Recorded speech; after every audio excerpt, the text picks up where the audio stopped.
What's up? It's your boy, James, not Freebie, and, yeah, we are all a part of this Arctic mess. So, now, while my car is heating up, while it is close to 0 degrees, let me say, I apologize. For it has been a long ending of the season to beginning of the off season, almost, as we are preparing for a playoff game between the Denver Broncos tomorrow and the New England Patriots, and a game with Seattle Seahawks and the Los Angeles Rams for the Super Bowl. Buffalo going out in extremely depressing fashion, much like most years. Oklahoma going out, third time's a charm, getting fucked by the committee. The less we talk about the Oklahoma thing, the better, because I think I'm more violent about that. I have a very strong opinion when it comes down to how the committee decides when and when not to bop somebody for a loss, or what loss would mean, whatever. In my personal opinion, biased as it may be, I really feel no matter what the situation or the stipulation is, a loss is a loss. You do lose a conference final. Yes, you play well enough to get to the conference final and play for it. But a loss is a loss. A loss does not mean that you go from the number 9 spot to the number 9 spot to play the goddamn same team.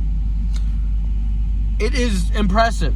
I'm not sitting here and justifying Notre Dame being petty and throwing their proverbial, hissy fit and whining and moaning and leaving the potential bowl game that they had. I do not condone that kind of action, because I feel like that's a bit on the amateur and just like, well, maybe you should have just not lost a game or two. In Oklahoma's case, we did what we had to do.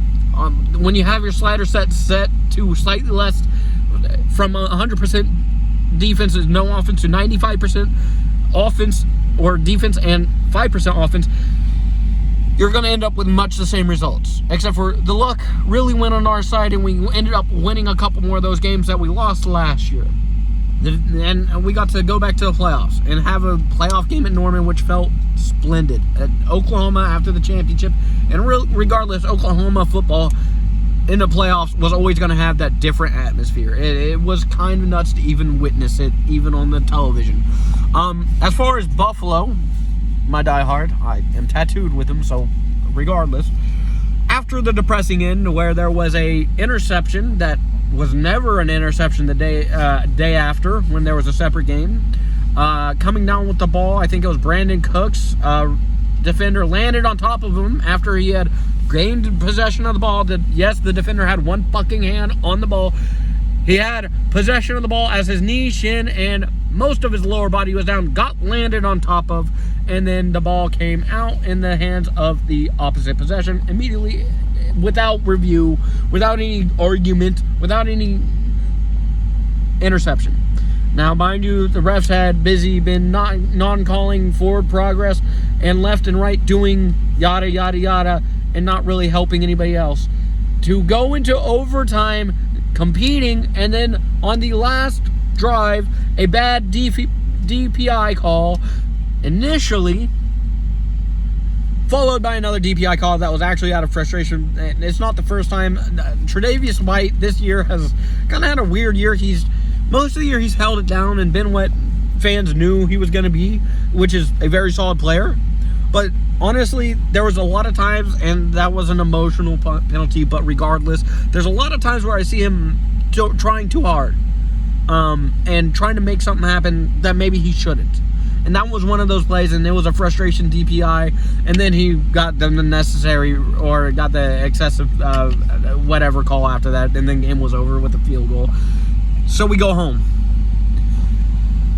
Reasonably, after 9 years of running it back, year in and year out, I was exhausted, and I will stand by my words that I have said to people close to me and people who know that I wanted Sean McDermott fired because I felt like some of his inadequacies caused some of the problems that we have, and some of the penalties that we were getting this year are all fundamental coach-driven penalties to an extent.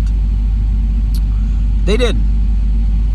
But I forgot that with that comes certain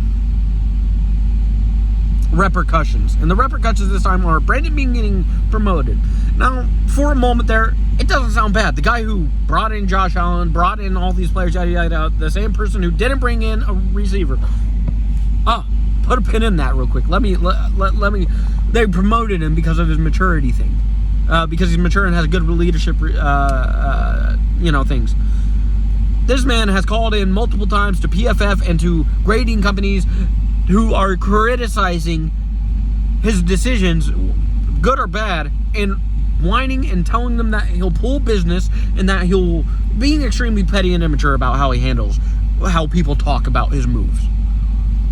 They promoted him to basically run the thing, which tells me, as anybody who knows anything about any NFL inner knowledge, anything, knows that means that the general manager got his word in to the owner. Now we're going to go back to that, put the pin in it. Let me pull that fucking pin out. I'm sorry, I'm getting animated, but this is the part that irritates me. So we go into a press conference a couple days ago. I think it was Friday. Yeah, it was Friday. I think it was yesterday. Or the day before. It could have been. Debriefing. Why are you firing Sean McDermott? What about the inadequacies at receiver, Brandon? Terry Pagula answers for him. Actually, it was a coaching staff that couldn't develop Keon Coleman and wanted him to begin with. You could tell how this has gone. At this point, we have gotten to the conclusion that now we have to petition for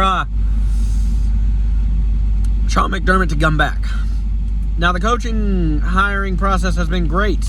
We have had rumors of great coaches. Philip Rivers, the guy who played earlier this year in Indianapolis. The man who didn't play 5 years before that and played like mid-tier, looked like an old man. Worse than Aaron Rodgers, worse than some of these geriatrics who end up playing into their 40s.